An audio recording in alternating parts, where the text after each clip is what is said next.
el día de hoy nos encontramos en la Fundación Acción Cultura Popular y el periódico elcampesino.com con un personaje que es la cara amable de Bogotá y de Colombia entera también.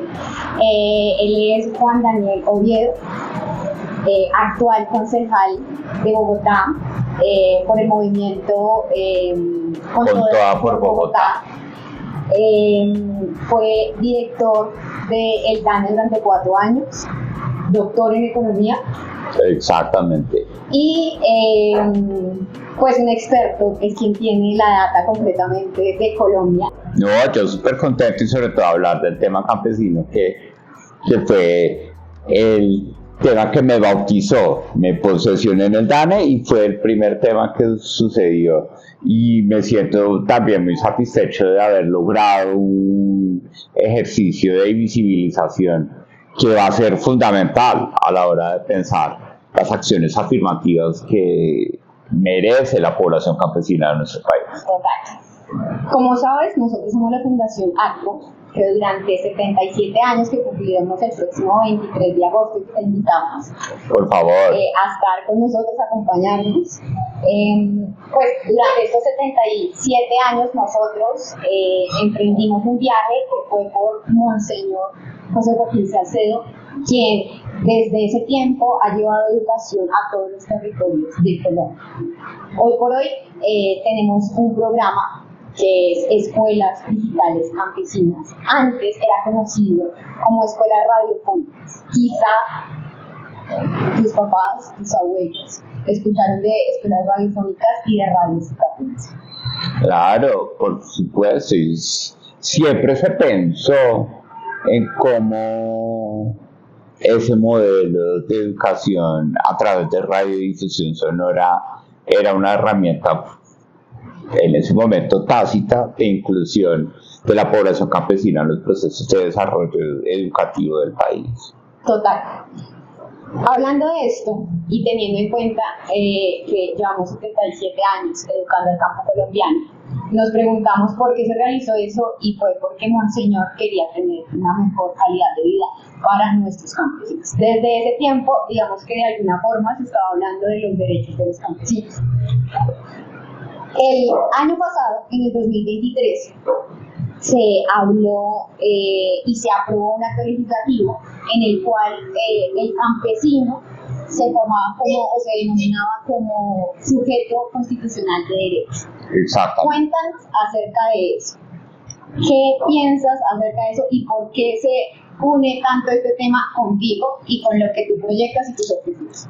Bueno, yo creo que aquí hay 2 elementos muy importantes. Sí, el primero es reconocer que este instrumento normativo que se aprobó en el año 2023 es en cierta forma la rectificación de todas las conversaciones a nivel multilateral, sobre todo al interior de la UNESCO, que se dieron sobre el reconocimiento del campesinado como un sujeto afirmativo de derechos en los contextos en los cuales hace presencia.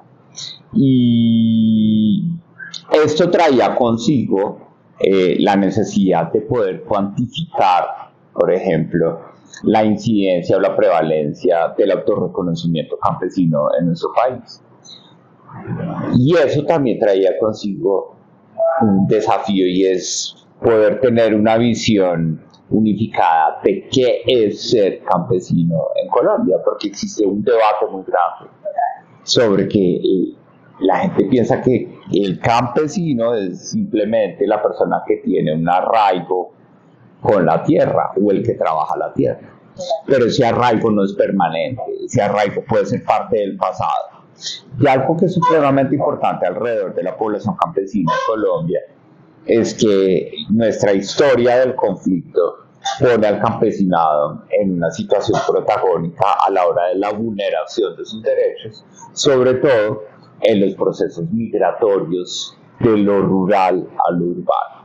Entonces, eso también implica un desafío muy grande de poder entender el concepto campesino en lo urbano, porque no podemos desconocer que personas que en su infancia o en el pasado trabajaron la tierra en el sector rural fueron sujeto de migración forzosa y hoy se encuentran en entornos urbanos, no les podemos negar que ellos se sigan sintiendo campesinos a pesar del proceso de urbanización que viven a la hora de habitar las principales ciudades del país. Entonces, esto es un elemento fundamental que afortunadamente la Corte Suprema de Justicia fue muy clara a la hora de decir, no importa si estamos hablando de sujetos de derechos, hasta que haya un reconocimiento legal o normativo, pero hay que medirlo. ¿Sí? Y ese mandato fue supremamente importante en el marco de las tensiones que se generó en la realización del Censo de Población y Vivienda 2018, en donde las organizaciones campesinas dijeron, míranos, aprovechemos el censo para saber cuántos somos.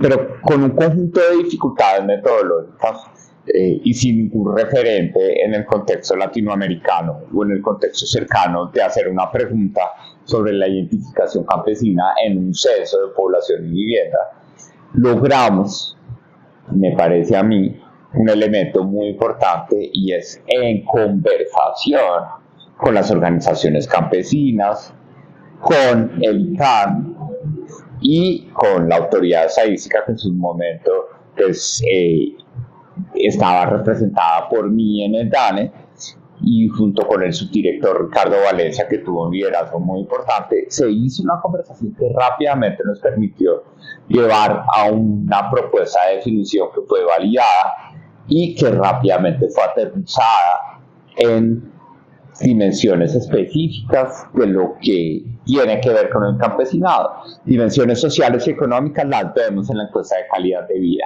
Dimensiones netamente económicas desde lo agropecuario en la encuesta nacional agropecuaria y dimensiones sociológicas y políticas las vemos en la encuesta de cultura política, que son las operaciones estadísticas en donde se visibiliza eso.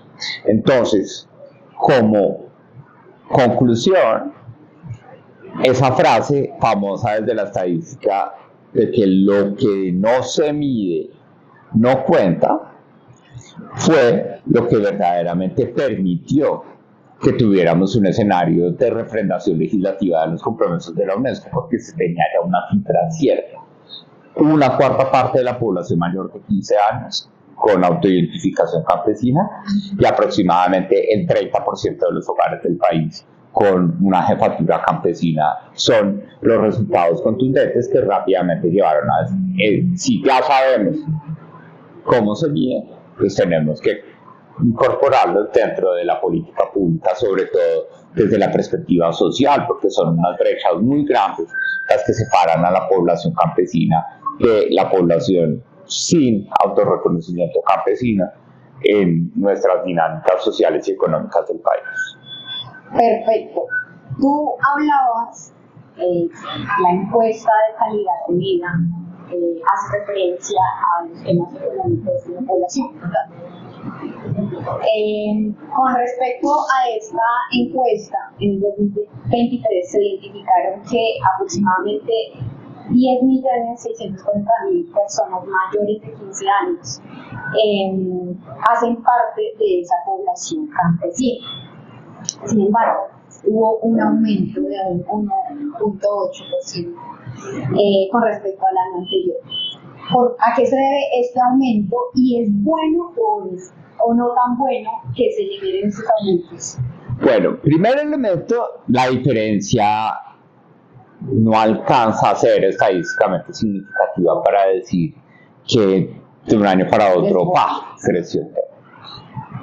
Esto lo que muestra es que cuando las acciones afirmativas de la política pública se hacen explícitas, ¿sí?, la expectativa del reconocimiento hace mucho más efectivo el reporte del autorreconocimiento campesino, ¿sí?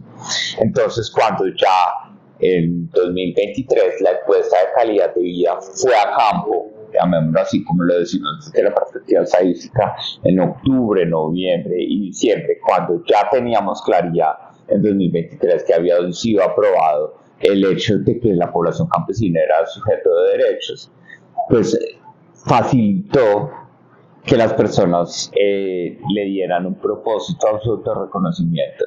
¿Qué pasa con el autorreconocimiento? Que a veces cuando tú dices, ¿para qué digo? Que pasa muchísimo con el autorreconocimiento negro, que tú sabes, la población negra está concentrada en las zonas urbanas, la población indígena, al igual que la campesina, en la zona rural. Y la sobreconcentración en la zona rural de la población campesina es incluso más alta que de la población indígena. Entonces, el fenómeno comparativo que estoy tratando de poner sobre la mesa es que la población negra en las ciudades dice, ¿yo para qué le digo al TANE que soy negro? ¿Sí? Si no voy a tener, no voy a ser sujeto de beneficios de una acción afirmativa muy clara. Entonces, aquí, cuando uno analiza los resultados de la encuesta de calidad de vida 2021, 2022 y 2023, creo yo, me aventuro a afirmar que es el hecho de que ya se tenga más claridad de que la población campesina va a ser sujeta de derechos y está en el top of mind o en las prioridades del presidente de la República, pues genera que la gente le dé un sentido de utilidad y haga más fluido ese autorreconocimiento. Total. Tú hablas y hemos hablado ahorita de la población campesina como sujeto de derecho, y estamos hablando también de la encuesta de calidad de vida. ¿Por qué es tan importante una encuesta como esta para reconocer como tal cuál es la situación actual de la población campesina? Bueno, porque tal vez esa encuesta nos ayuda a desromantizar, ¿sí?, el reconocimiento de la población campesina como sujeto de derechos. Es el gran temor de la institucionalidad, que como sabemos, como lo decíamos anteriormente, que la población campesina fue protagonista, por ejemplo, de las consecuencias que trajo el conflicto armado en el país, pues rápidamente nos quedamos en el dolor del momento, en el dolor de la migración forzosa, rural, urbana, que fue supremamente dolorosa. Pero si nos quedamos enamorados de ese dolor, no logramos resolver las realidades que está enfrentando la población campesina. La primera es que parte de ese reconocimiento de una cuarta parte de la población que se considera campesina está en las ciudades. En el campo es casi el 80% de la gente que se autorreconoce campesina, pero en las ciudades hay una prevalencia importante. Eso significa que hay que lograr una interoperabilidad entre los gobiernos locales y el gobierno nacional a la hora de incluir alrededor de la población campesina, y en eso Bogotá ha sido muy cuidadosa a lo largo de los últimos años de incorporar el enfoque diferencial campesino, sobre todo por temas de soberanía alimentaria en sus políticas de desarrollo. Pero, nuevamente, la población campesina es la que sufre brechas estructurales de acceso al alcantarillado, de acceso a educación de calidad. Tienen un año menos de educación en promedio que toda la población. Tienen la mitad en materia de acceso a Internet que la población que no se autorreconoce campesina. Tienen una percepción de pobreza que llega a casi 2/3 partes de la población campesina sintiéndose pobre, mientras que en Colombia solamente el 47.3% de la gente se siente pobre. Entonces, esas brechas, su cuantificación comparada no solo con la población que no tiene autorreconocimiento campesino, sino insertada en la interseccionalidad de población campesina negra, de población campesina indígena o de población campesina sin autorreconocimiento étnico, permite también un tratamiento muy cuidadoso de las interseccionalidades, por ejemplo, que enfrentan las mujeres campesinas, que tienen brechas de educación más importantes, menor acceso a ser los titulares de propiedad de la tierra y por consiguiente a perder espacio en su autonomía económica, social y política, que es lo que hemos visto por tradición, pero ahora ya está cuantificado, lo cual permite que podamos cerrar esas brechas con políticas públicas que sean pertinentes y sobre todo orientadas al cierre de esas distancias que nos separan de la población campesina. Total, tú hablabas hemos hablado de las brechas de desigualdad que se dan en torno a la población campesina. Una de esas brechas que nosotros no tocamos, pero está siempre como en la mente, inclusive el urbano también se ve, y es que en la población campesina, según la encuesta, más o menos la desocupación de hombres y mujeres en el sector ocupa más o menos en hombres el 7% y en mujeres se duplica la desocupación. ¿Qué políticas se podrían implementar para que esta brecha disminuya y así pues haya un equilibrio tanto a nivel rural como urbano? Ese es un elemento súper importante y me llega a mí así como en la esencia, porque tú sabes que siempre, y las personas que nos están viendo, siempre estamos hablando del empleo, de la inclusión económica y la inclusión productiva. Y entonces, las cifras que tú dices que son correctas, muchas personas dicen, pero eso está mal medido porque los campesinos sufren más porque tienen tan baja tasa de desempleo. Primera observación, como una gran parte del autorreconocimiento campesino está concentrado en la zona rural, las dinámicas rurales del desempleo son menos visibles que las dinámicas urbanas. Por consiguiente, la tasa de desempleo en Colombia de la zona rural siempre ha estado casi siempre en un dígito o muy cerca de un dígito, pero la brecha entre hombres y mujeres es tremenda.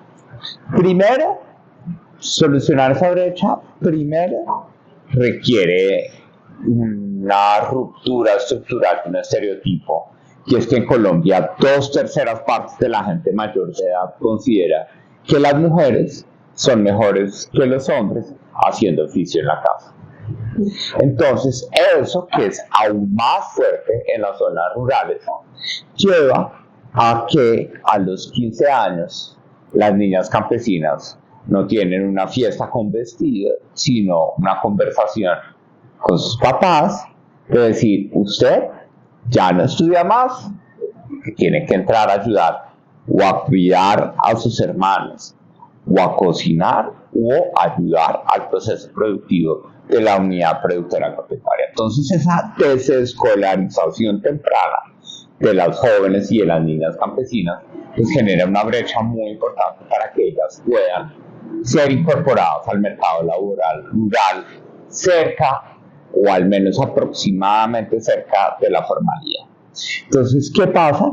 Hay una predestinación a que las mujeres campesinas, sobre todo ellas, sean trabajadoras familiares sin remuneración.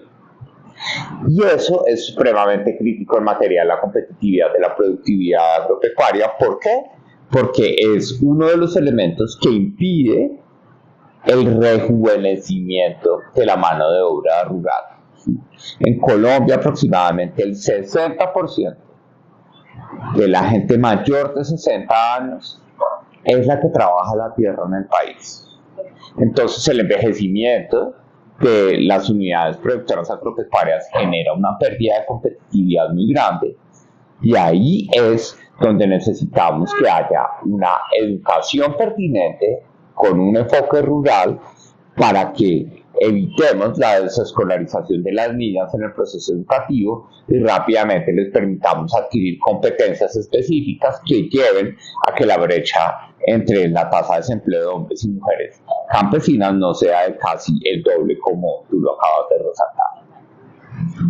Hay un tema muy importante y es el tema que estabas tocando de la desescolarización campesina, y es que según la encuesta, el 82% de los adolescentes de 15 a 16 años identificados como población campesina asisten a un establecimiento o a una institución formal. Sin embargo, de 17 a 21 años, lo que te decía, lo que se conoce como los 15 años y la fiesta, para las campesinas y para las niñas campesinas no es fiesta, es, mija, usted ya se pone a trabajar. Ok. Teniendo en cuenta esto, ¿Tú qué crees que son las principales barreras que enfrentan estas personas a las que sus padres les están diciendo hasta aquí llegamos, no estudiamos más, que usted no tiene la oportunidad de superarse? Y ya, ¿cuáles serían las principales barreras y cómo las podríamos afrontar? Chévere esa pregunta. Una que es difícil, y es que tenemos que recordar que este autorreconocimiento campesino también es un fenómeno de evolución de normas sociales, ¿sí?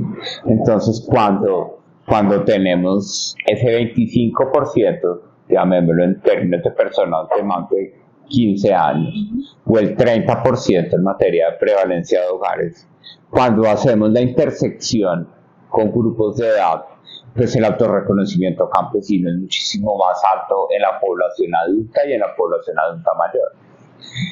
Y hay romper estos estereotipos, como el que te decía, de que en Colombia 2/3 partes de la gente cree que las mujeres son mejores que los hombres haciendo oficio en la casa. Romper ese estereotipo en un autorreconocimiento que es sujeto de un cambio de normas sociales es mucho más difícil. Eso significa que necesitamos buscar herramientas que nos permitan acercar estos resultados a las dinámicas de cotidianidad y de pensamiento de la población adulta y de la población adulta mayor con autorreconocimiento campesino, para no seguir replicando ese estereotipo de sacarlas del colegio para que empiecen a ayudar en la casa. Segundo, se necesita que podamos de una vez por todas tener un modelo específico de vinculación laboral en el sector rural, porque si tuviéramos modelos más flexibles, sin que eso signifique modelos precarizantes, sino modelos flexibles, dignificantes, podríamos estar teniendo vinculaciones por horas o por jornales o de una forma mucho más flexible de mujeres campesinas y no condenarlas a ser trabajadoras familiares sin remuneración, que son pues, mano de obra gratis para la unidad productora agropecuaria. Entonces necesitamos precisamente, además de esa sensibilización para la población adulta y la población adulta mayor, pues necesitamos que haya unas herramientas claras de inclusión productiva para las jóvenes y las niñas que están en la ruralidad con autorreconocimiento campesino, para que no queden excluidas de su participación económica en esta dinámica. Totalmente. Bueno, la encuesta nos decía que el Bichada, Caquetá y Putumayo son los departamentos que tienen los índices o los porcentajes más altos de desescolaridad en Colombia. ¿Qué características comparten esos departamentos para tener esos tan altos, digamos que, puntajes en la desescolarización? Bueno, Bichada tiene un componente étnico muy importante, ¿sí? Y por eso, por ejemplo, es que el departamento del Bichada también aparece como líder en la pobreza. En la pobreza, en el suicidio. Imagínate, pobreza, sí. Suicidio, educación, había otra. Sí. Pero entonces, y el suicidio lo que muestra es que hay que tener una conversación muy clara sobre las normas de la cosmovisión indígena alrededor del desarrollo de los jóvenes, porque pues se está generando una presión, llamémosla, de la cosmovisión indígena y un choque con la cosmovisión, llamémoslo así, de la nacionalidad colombiana. Entonces ahí creo yo que en esa desescolarización hay que tener un proceso de conversación con las autoridades étnicas para lograr hacerles ver que podemos encontrar una compatibilidad de cosmovisiones y no simplemente exigir el respeto de la cosmovisión indígena, que promueve precisamente ese tipo de conductas que alejan a las mujeres y ya en este caso a las niñas y a las jóvenes de su autonomía económica. Caquetá,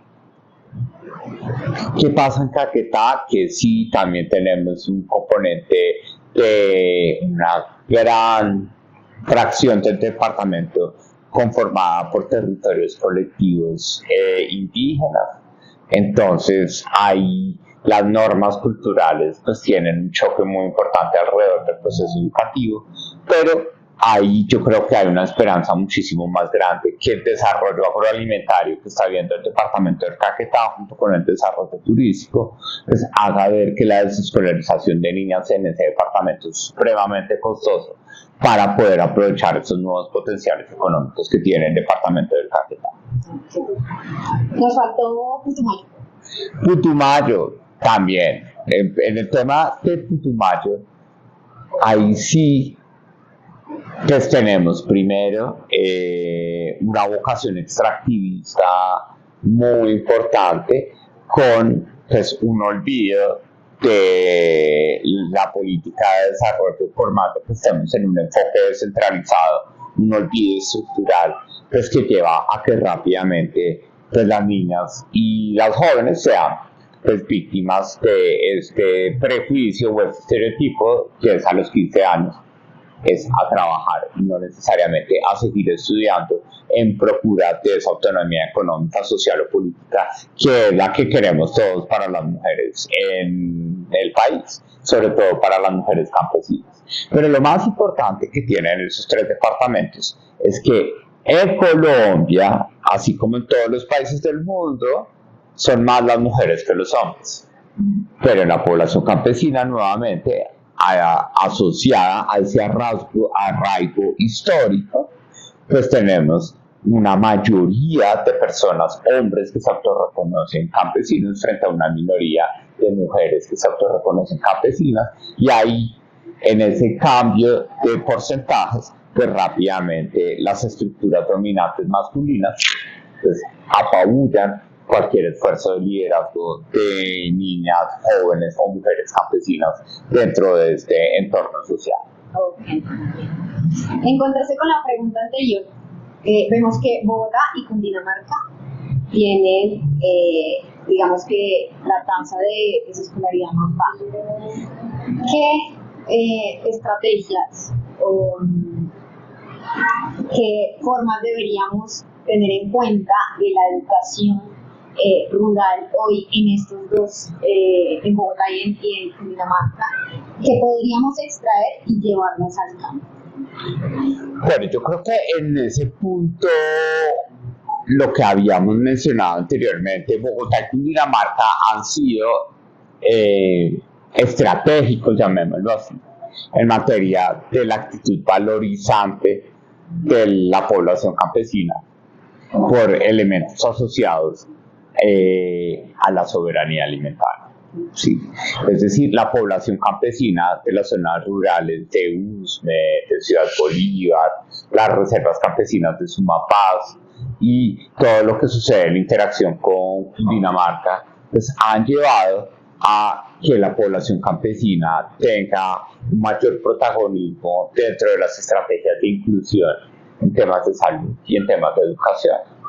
Entonces, rápidamente, la confluencia de la participación más prevalente de la población campesina en el proceso educativo, junto con el carácter estratégico que le ha dado, llamémoslo así, la visión económica, social y política de Bogotá y de Cundinamarca a la población campesina, pues han llevado a que esta población esté menos sujeta al estereotipo de niñas de 15 años, chao, estudio y ahora sí a trabajar. Sí. A mí me gustaría saber qué estrategia es mejor. Sabemos que hay una migración, lo había comentado, de los campesinos por conflicto, por determinadas consecuencias, se vienen hasta la ciudad, ¿sí? ¿Qué sería mejor en la educación?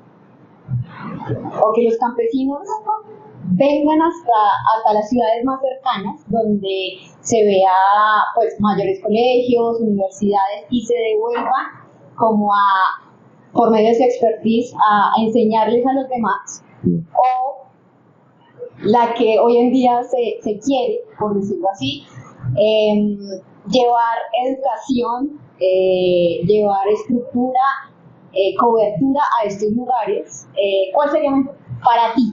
Bueno, es una buena pregunta que no se trata de ser evasivos, pero hay que reconocer que toca ir de las dos formas, ¿sí?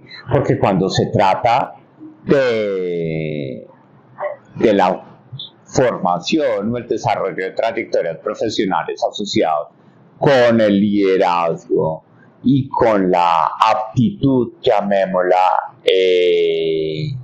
técnica de la estructuración de políticas públicas, pues lo más rentable es que tengamos un modelo educativo que le permita a las personas que están en la zona rural venir, adquirir capacidades en donde están los principales centros de formación y de aglomeración de conocimientos con un enfoque interdisciplinario y volver allá a ser los secretarios de planeación, a ser alcaldes, a ser gobernadores, a ser secretarios de Hacienda, de Educación, de Salud.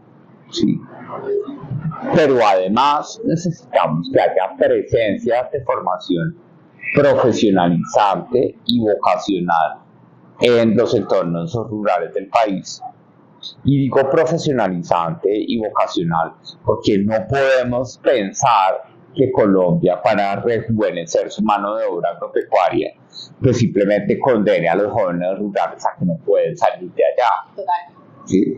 Entonces necesitamos que haya una educación pertinente y sobre todo que le abran las puertas a las expectativas de que la tecnología va a ser una herramienta clave en el futuro del desarrollo agroalimentario del país, porque es esa tecnología la que nos va a generar un gancho para que los jóvenes digan, bueno, de pronto ya no voy a cumplir mi sueño de emigrar a Bogotá o de emigrar a Cali o de emigrar a Medellín, me quedo en el pueblo, pero tengo la posibilidad de que el desarrollo productivo de la unidad productora agropecuaria en la que vaya a trabajar ese joven esté apalancado en tecnología y por consiguiente haya un interés de estar o hacer parte de esa interacción entre la tecnología y la producción agropecuaria.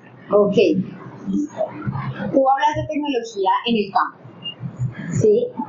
Sabemos que inclusive acá en Bogotá a veces miramos el celular y estamos en Cedritos y está en 5G, pero estamos en Usme. No, en Bosa que no hay señal, en Bosa la señal. Yo viví un año allá y hay momentos y zonas en las que no hay señal. Total. Entonces, teniendo en cuenta eso, que aún acá en Colombia, en Bogotá, que se supone que es la ciudad de desarrollo en Colombia, vemos estas brechas dentro de dentro de la misma Bogotá, vemos cómo es tan cambiante la tecnología. ¿Cómo hacemos para garantizar que esa tecnología de calidad pueda llegar a estos territorios tan apartados y tan difíciles en temas también como de pobreza, de educación, también de saber cómo vamos a educar a esos campesinos? Mira, yo creo que tú tocas uno de los temas más desafiantes de esa conversación, y es que si no tenemos acciones afirmativas contundentes en el despliegue tecnológico de la zona rural del país, la tecnología, contrario a lo deseado, puede terminar profundizando brechas entre la misma población campesina, alejando muchísimo las oportunidades del desarrollo a esa población campesina, por ejemplo, de Cundinamarca, frente a la población campesina de la Hinchada o del Chocó. ¿Sí? Entonces, creo yo es uno de los dolores más grandes que nosotros tenemos en ese momento en el país. Hemos abandonado la conectividad rural, ¿sí? Y la conectividad rural ha entrado en una zona de confort en donde cuando tú mides los perfiles de uso de internet en zonas urbanas y en zonas rurales, redes sociales, streaming de video y de audio, y pare de contar. ¿Sí? Cuando vemos nosotros la vocación de las personas a decir, yo quiero tener un teléfono inteligente y conectividad a internet porque quiero aprender algo o quiero tener la posibilidad de acceder a un contenido que yo demande a partir de una pregunta, se hace mucho más remota. Entonces, en el escenario campesino, me parece que el acercamiento a la tecnología requiere más que estar asociado a los entornos educativos, que es indispensable y que es importante, a los entornos productivos. Y en los entornos productivos, pues tenemos unas dificultades muy importantes en el país, porque en el país lo máximo que hemos llegado a pensar de la reforma rural, que es lo que de una u otra forma está sucediendo en este momento con el presidente Gustavo Petro, es acceso a la propiedad, ¿sí? Y redistribución de esa propiedad. Pero grandes apuestas extensionistas o de extensionismo agropecuario o de tecnificación no han salido a flote, y eso rápidamente no ha generado una conversación sobre cuáles son las capacidades tecnológicas que tenemos que desarrollar en la juventud campesina colombiana para que sean ellos los que tomen las riendas de ese proceso de actualización tecnológica. Hay algo que se empiece a hablar en café, que tiene una institucionalidad muy fuerte, en caña también hay unas discusiones, en palma, pero necesitamos que haya una posibilidad de poder entender cómo la tecnología es una herramienta que no llegue a vulnerar el arraigo histórico del autorreconocimiento campesino, sino de abrirle nuevas puertas para la inclusión productiva, que creo yo es el camino de unificante más importante que quiere la población campesina del país, que les permitan trabajar, producir y vivir de eso. Juan Daniel, ¿cuál sería esa educación rural como una propuesta súper ambiciosa que tú quisieras ver, innovadora, de educación rural, para que nuestros campesinos se eduquen de la forma y que no hayan tantas brechas, pues como las que se ven hoy en día? Bueno, yo creo que es una apuesta clara, es una apuesta clara de diferenciación. Sí. Curricularmente ha sido muy difícil incorporar en Colombia, por ejemplo, el currículo étnico, ¿sí? A sabiendas de que marcos legales y la misma Constitución del 91 nos puso a la tarea y la obligación de tener el enfoque curricular étnico, indígena, negro o gitano en el proceso educativo, y eso ha sido difícil. Yo creo que el entorno curricular campesino es una oportunidad muy importante. ¿Por qué? Porque aquí tenemos una asociación con la actividad económica mucho más explícita en relación con ese arraigo hacia la tierra que está sí o sí asociado a la extracción de riqueza de esa tierra. Entonces, necesitamos que la política educativa del Ministerio de Educación Nacional entienda que más que buscar cerrar una brecha cuantitativa entre la cobertura urbana y la cobertura rural o la accesibilidad a Internet de las sedes educativas urbanas frente a las sedes educativas rurales, lo que necesitamos es darle un propósito al cierre de esas brechas. Y el propósito tiene que ser, para mí, que se genere un abanico de oportunidades para la juventud rural. Sí.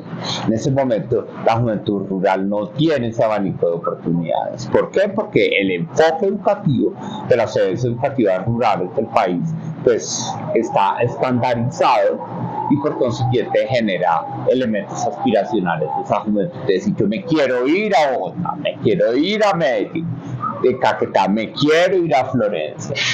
¿A qué? A trabajar en una moto, a vender perros calientes, a vender empanadas o a trabajar en una peluquería. Pero si nosotros vamos un poco más atrás y lo que permitimos es que los jóvenes de 10º y 11 en la zona rural tengan una articulación mucho más fuerte de su educación media, con un enfoque vocacional, con un enfoque técnico o con un enfoque instrumental en el marco de un ecosistema de oficios y habilidades, ellos pueden decidir Y esa decisión es promover esa decisión supremamente importante para el futuro de la población campesina, porque el futuro de la población campesina también depende de la productividad rural. Y la productividad rural en Colombia está cayendo precisamente porque son solamente las personas adultas mayores, como le dicen coloquialmente, los viejitos y las viejitas, los que se quedan en el campo trabajando la tierra, y pues no les rinde tanto trabajando la tierra como si tuviéramos una mano de obra mucho más joven en el país. Ok, bien. Te voy a hacer las dos últimas preguntas. Por favor. Y está súper interesante esta conversación. Y se trata de educación también, pero educación ambiental. Sabemos que en noviembre vamos a tener como sede Cali de la COP16. Hoy en día, y ahorita lo hablamos todo ese tiempo que tuvimos la entrevista sobre educación, pero también es importante tener en cuenta que la educación ambiental es necesaria para que los campesinos también se impulsen, para que inclusive nosotros mantengamos nuestro país y nuestro mundo un poco más sano, porque hoy en día pues sabemos que la biodiversidad, sin ella no somos nada. ¿Por qué es indispensable o cómo crees tú que debería ser esa educación ambiental en términos generales? No importa que sea en lo rural, en lo urbano, porque sabemos que es un recurso que nosotros debemos cultivar. Bueno, pues yo creo que el enfoque de educación ambiental que impacta, llamémoslo así, a la población que se autoidentifica como campesina, en primer lugar debe tener un capítulo de educación ambiental en lo productivo. Necesitamos que la actividad económica de arraigo campesino, que es el trabajo de la tierra, no la única, pero una muy importante para su arraigo, pues se haga de formas que sean sostenibles con la estructura ecológica de nuestro país y de nuestra geografía.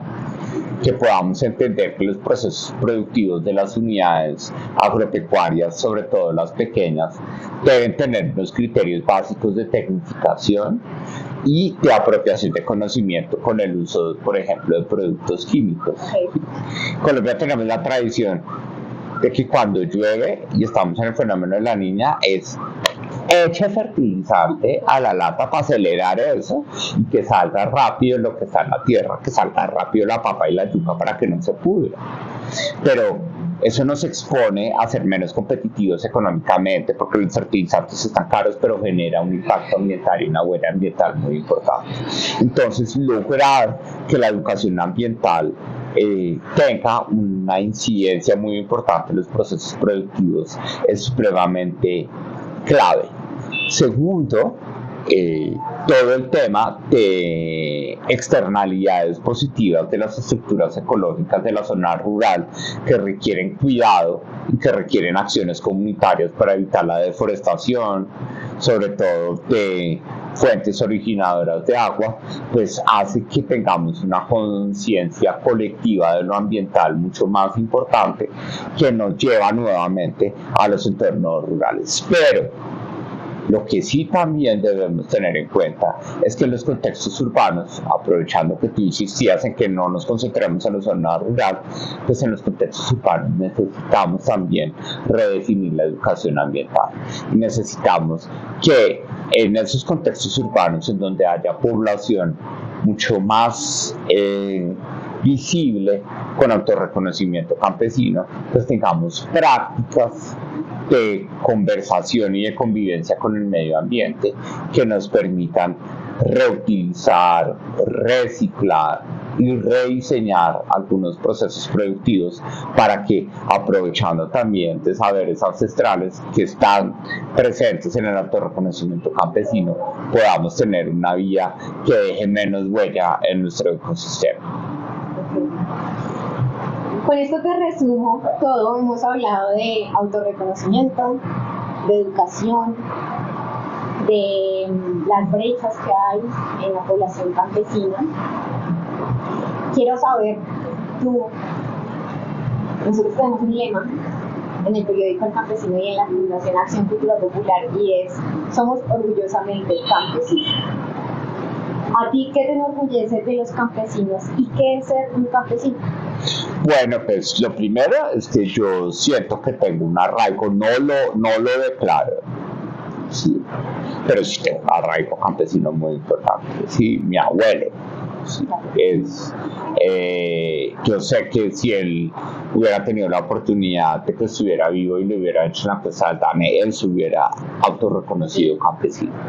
Y yo creo que orgullosamente campesinos somos en la medida en que reconocemos que la población campesina es una cuarta parte de la población.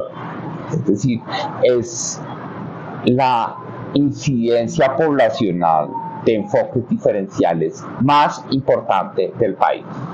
Supera la prevalencia indígena, negra, gitana, de orientación sexual e identidad de género diversa, ¿sí?, de creencia religiosa en el marco de la interreligiosidad. Tú sumas todas esas prevalencias y no te da la prevalencia del autorreconocimiento campesino. Somos orgullosamente campesinos también en Colombia porque entendemos que la identificación campesina puede suceder aquí, en estos contextos urbanos, y que aquí, en estos contextos urbanos, es que tenemos que ser más delicados, llamémoslo así, en el desarrollo de esas acciones afirmativas, porque muchas de ellas están asociadas con un sentimiento de nostalgia o de revictimización a la hora de reconocer su identificación campesina, ¿sí? Y yo vivía a mi abuelo hasta los 10 años, pero tengo claro en mi imaginario que él hablaba de esa migración rural hacia las ciudades con dolor, ¿sí?, con ese desgarre del arraigo, llamémoslo así, valga la redundancia, que requiere que verdaderamente entendamos que la población campesina sí debe ser sujeta de derechos, que no nos tiene que dar miedo, que sabemos que es una responsabilidad de lo público, que implica presupuesto, pero es el presupuesto mejor invertido, porque la dignificación de la población campesina automáticamente, por todo lo que tú has planteado y que hemos podido conversar, tiene un impacto económico automático en la dinámica del país. Entonces ahí es donde verdaderamente necesitamos que Colombia se sienta orgullosamente campesina, porque las acciones valorizantes de esas estrategias afirmativas en favor de la población campesina van a tener un rédito económico en la mejor productividad agroalimentaria del país, que es donde en eso, si le damos la razón al presidente de la República, hay un futuro muy importante de desarrollo, de generación de empleo y de exportaciones para el país. Ok, Juan Daniel, muchísimas gracias por estar hoy en la Fundación Acción Cultural Popular, ACPO, el periódico El Campesino. Vamos a hacer unas invitaciones, no queremos que te desvincules de nosotros los campesinos. No, por favor, que me siento súper orgulloso, agradecido estoy yo, porque me encanta poder hablar de eso, sobre todo con eso que cerramos. Sí. No se trata de desvirtuar los otros autorreconocimientos, pero aquí, en lo productivo del país, trabajar de la mano con el campesinado, pues es el camino y es lo más rentable para nuestro crecimiento económico. Muchísimas gracias. Muchas gracias y felicitaciones por ese excelente trabajo que estamos haciendo.